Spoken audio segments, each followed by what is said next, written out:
राधा, ए राधा, तुला ऐकू येत नाही का? मी कधीपासून तुला आवाज देतोय. मी काय तुला वेडा वाटलो का? असं म्हणत पंकजने राधाच्या कानाखाली वाजवली. बिचारी राधा नवऱ्याची जोरदार कानाखाली सहन करू शकली नाही आणि जाऊन भिंतीवर आदळली. गालावर पंकजच्या हाताच्या बोटांचे ठसे उठले होते. डोळ्यात पाणी घेऊन आश्चर्याने राधा नवऱ्याकडे बघत होती. नवऱ्यापुढे बोलण्याची तिच्यात तर अजिबात हिंमत नव्हती. तिच्या सासूने पण मारताना बघितलं होतं. पण मुलाला थांबवायचं सोडून आगीत दिलं होतं त्या म्हणाल्या, राधा, तुला माहीत आहे ना 8 वाजेपर्यंत पंकजला ऑफिसला निघायला लागतं. मग त्या अगोदर तू घरातली सगळी कामं आवरून त्याला काय हवं नको ते बघू शकत नाहीस का? कधीपासून तू आवाज देत आहे? पहिल्या आवाजात त्याच्याजवळ गेली असतीस तर मार खायला लागला नसता ना तुला? राधा सासूकडे बघून विचार करायला लागली की काय बाई आहे ही. स्वतःच्या निर्दयी नालायक मुलाला समजावून सांगायचं सोडून सगळा दोष माझ्यावरच ढकलून मोकळी होत आहे. उठल्यापासून सोफ्यावर बसून नुसता तमाशा बघत बसले आहे की मी कशी माझी धावपळ सुरू आहे. पंकज सकाळी 8 वाजेपर्यंत ऑफिसला जातात म्हणून त्यांच्या भीतीने मी पहाटे लवकर उठून घरातली कामं करायला सुरुवात करते. चहा पिण्यासाठी पण वेळ मिळत नाही. एवढं सगळं करून पण मलाच नावं ठेवत असतात. आणि छोट्याशा गोष्टींवरून पंकजने माझ्यावर हात उचलला. छोट्या छोट्या गोष्टींसाठी का मला सारखा आवाज देत होते? माझा हात पिठात भरला होता. मी लवकर लवकर हात धुवून आले होते. तरी पण मग माझ्यावर हात उचलायची काय गरज होती? पण आईंना हे सगळं कुठं दिसतं? त्यांना तर मुलाच्या समोर महान बनायचं असतं. मुलाला समजून सांगण्याऐवजी त्याचे कान भरत तिची सासू म्हणाली, माझ्या बिचाऱ्या मुलाचं लग्न झाल्यापासून तो खूप चिडचिडा झाला आहे. त्याचं डोकं नेहमी गरम असतं. ही बाई त्याला वेडा करूनच सोडणार आहे. माझा मुलगा अगोदर असा नव्हता. माझ्या मुलाने आजपर्यंत मी कधी मोठ्याने बोलताना सुद्धा ऐकलं नाही. मारणं तर खूप लांबची गोष्ट. माझ्या मुलाला पूर्णपणे बदलून टाकलं आहे. पंकज पाय आपटत रागात ऑफिसला निघून गेला. राधा बिचारी अजून पण रडत विचार करत होती की माझी नक्की चूक काय झाली. मला सगळ्या कुटुंबासमोर का अपमानित केलं जातं? सारखा सारखा माझ्यावर हात उचलला जातो आणि वरून अजून तिची सासू मुलाला मारताना बघून त्याला अजून राग येण्यासाठी जाणून बुजून भडकवत असायची. म्हणजे तो अजूनच तिला जास्त मारेल. मुलाची आणि सुनेची भांडणं बघून त्यांच्या मनाला शांती मिळत असायची. आठवडाभर नवरा बायको एकमेकांशी बोलत नव्हते. पण म्हणतात ना, नवरा बायको कितीही भांडण करू द्या, पण काही दिवसांनी सगळं नॉर्मल होऊन जातं.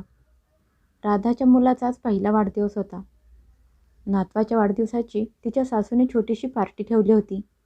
त्यामुळे पाहुणे घरी आले होते. राधाचे दादा बहिणी पण तिच्या मुलाच्या वाढदिवसाला आले होते. केक कापला. सगळं काही व्यवस्थित चाललं होतं. अचानक कुठल्या तरी गोष्टीवरून पंकजला खूप राग आला. त्याने रागात राधाचा हात पकडला आणि तिला ओढत खोलीत घेऊन गेला आणि सगळा राग बिचारे राधावर काढला. तिच्या कानाखाली वाजवत म्हणाला, कधीपासून मी तुला इशारा करून सांगत आहे की केक कापून झाला आहे. पाहुण्यांना जेवायला वाढा घे. पण नाही, तू तर फोटो काढण्यात बिझी आहेस. आता राधा नवऱ्याला काय आणि कसं सांगणार की ज्या पाहुण्यांना तो जेवायला वाढायला सांगत होता तेच पाहुणे तिला हाताला पकडून फोटो काढायला घेऊन जात होते. पण ही गोष्ट सांगण्यासाठी पंकजने तिला चान्सच दिला नाही आणि त्याचा पुरुषी अहंकार दाखवून दिला. त्या दोघांच्या खोलीत वाद चालू होता. पण आज पंकज राधाला सगळ्या पाहुण्यांच्या समोर ओढत घेऊन गेला. त्यामुळे त्याची चर्चा सगळ्या पाहुण्यांमध्ये चालू होती. इकडे राधाच्या वहिनीने वातावरण तापलेलं बघून सगळ्या पाहुण्यांना जेवायला घातलं. सगळे पाहुणे आपापल्या घरी गेल्यानंतर वेळ बघून तिची वहिनी राधाच्या खोलीत आली. राधा बिचारी सगळ्या पाहुण्यांच्या समोर तिचा अपमान झाल्यामुळे लाजेने बाहेर त्यांच्यासमोर परत आलीच नाही. मुलाचा पहिला वाढदिवस होता, पण तिच्यासाठी रोजच्यासारखाच दिवस होता.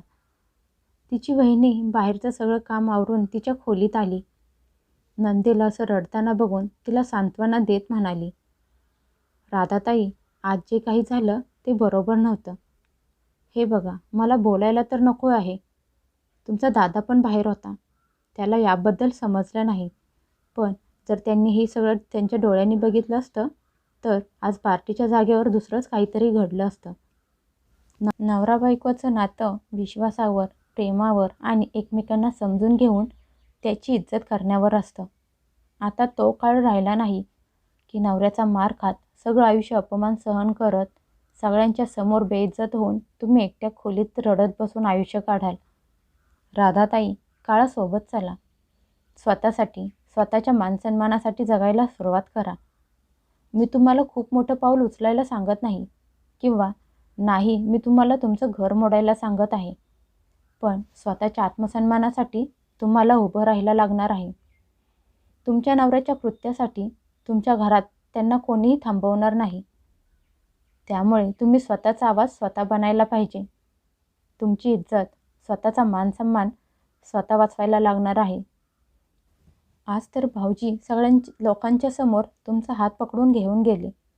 जर असंच चालू राहिलं तर उद्या ते 4 लोकांमध्ये तुम्हाला मारायला पण कमी करणार नाहीत. वहिनीचं बोलणं ऐकून बिचारी राधा रडत वहिनीकडे बघत होती. तिची वहिनी म्हणाली, ताई, बिचारी हतबल होऊन काहीच होणार नाही. तुम्हाला स्वतःची इज्जत स्वतः वाचवायची आहे. नवऱ्याला पण प्रेम, मानसन्मान तोपर्यंत दिला जातो जोपर्यंत नवरा बायकोची इज्जत करत असतो, तिच्या मानसन्मानाची रक्षा करत असतो. पण इथे तर सगळं उलटं आहे. भाऊजी ज्या भाषेत तुम्हाला समजावत आहेत त्याच भाषेत तुम्हाला पण उत्तर द्यायला पाहिजे. तेव्हा कुठे जाऊन त्यांना पण तुमच्या त्रासाची, दुःखाची जाणीव होईल. तुम्ही स्वतः समजदार आहात. त्यामुळे मी अजून जास्त काही बोलणार नाही. वहिनीच्या बोलण्याने कुठे ना कुठे राधाच्या मनात घर केलं होतं. अख्खी रात्र ती याच विचारात बुडाली होती की माझी वहिनी बरोबर तेच बोलत आहे. जर माझी अशीच हालत राहिली तर उद्या मी या घरची नोकर बनून राहील. पंकज मनात येईल तेव्हा माझा उपयोग करतील. मनात येईल तेव्हा लोकांच्या समोर माझा अपमान करतील. आता मी खूप सहन केलं. खरंच आहे, नाती फक्त एका बाजूने निभावली जात नाहीत. तिच्या वहिनीच्या बोलण्याने तिच्या मनात एक नवीन आशा जागली होती. तिचा आत्मविश्वास जागा झाला होता. एकदा तिची वहिनी तिच्या सासूला पण बोलली होती की काकू, तुम्ही भाऊजींना का समजावून सांगत नाही की असं सारखं सारखं हात उचलणं चांगलं नाही. हे ऐकून तिची सासू म्हणाली, हा त्या नवरा बायकोंमधला प्रश्न आहे. मी त्यांच्यामध्ये काही बोलू शकत नाही. जिथे बोलण्याचा हक्क नसतो तिथं बोलायचं नसतं. त्यांचं बोलणं ऐकून असं वाटत होतं की त्या राधाच्या वहिनीला टोमणा मारत होत्या की समजदार लोकांना फक्त एक इशारा खूप असतो. राधाच्या वहिनीला समजलं होतं की माझे त्यांच्या मुलाबद्दल बोलणं तिच्या सासूला आवडलं नव्हतं. आता राधाच्या वहिनीला पण तिची काळजी वाटायला लागली होती. त्या दिवशी सगळे लोक पार्टीमध्ये खाऊन पिऊन घरी निघून गेले. दुसऱ्या दिवशी राधाच्या वहिनीने परत तिला फोन केला आणि तिला समजून सांगत म्हणाली, ताई, तुम्ही माझ्या बोलण्यावर काही विचार केला आहे का नाही. राधा म्हणाली, वहिनी काय करू, मला तर काही समजत नाही आणि सुचत पण नाही. असं मी काय करू की त्यांचा सारखा माझ्यावर हात उचलणं बंद होईल. तिची वहिनी म्हणाली, हे बघा ताई, मला माहीत आहे तुम्ही खूप इमोशनल आहात, पण आशाने तुमचं आयुष्य नरक बनून जाईल. आता वाईट वाटून घेऊ नका. एकदा विचार करून बघा, जर त्या घरात तुमची काहीच किंमत नाही, भाऊजी असंच छोट्या छोट्या गोष्टींवरून तुमच्यावर हात उचलत राहिले, लोकांच्या समोर अपमान करत राहिले, तर देव न करो की एक दिवस तुम्हाला घरातून हाकलून द्यायला पण मागे पुढे बघणार नाहीत. तुमची सासू तशीही तुमच्या नवऱ्याची साथ देते, मग तुमची साथ द्यायला घरात कोणीही नाही. वहिनीचं बोलणं ऐकून राधा हैराण झाली. तिच्या तोंडातून एकही शब्द बाहेर निघाला नाही. ती खूप हिंमत करून म्हणाली, वहिनी, तू हे काय बोलत आहेस. आणि समजा मला काही झालं तर तुम्ही लोक आहात ना, माझं माहेर आहे ना. तिची वहिनी म्हणाली, हे बघा ताई, मी तुम्हाला स्पष्ट शब्दात सांगते, तुम्हाला वाईट वाटलं तरी चालेल, तुमच्या चांगल्यासाठीच सांगत आहे. तुम्ही माहेर येऊन किती दिवस राहणार आहात. 1 महिना, 4 महिने, वर्ष, पण कधीपर्यंत. एका लग्न झालेल्या मुलीचं असं माहेर येऊन राहणं किती वाईट आणि दुःखाचं असतं. तुम्हाला कळत असेल. तुमच्या भावाच्या मनाला काय वाटेल. त्यांच्या तर अब्रूचे धिंडवडे निघतील. आणि सगळ्यात मोठी गोष्ट, प्रत्येक नवरा बायकोच्या भांडणात हे गरजेचं नाही की नवऱ्याच्या त्रासाला कंटाळून बायको घर सोडून जाईल किंवा ती घटस्फोट घेईल.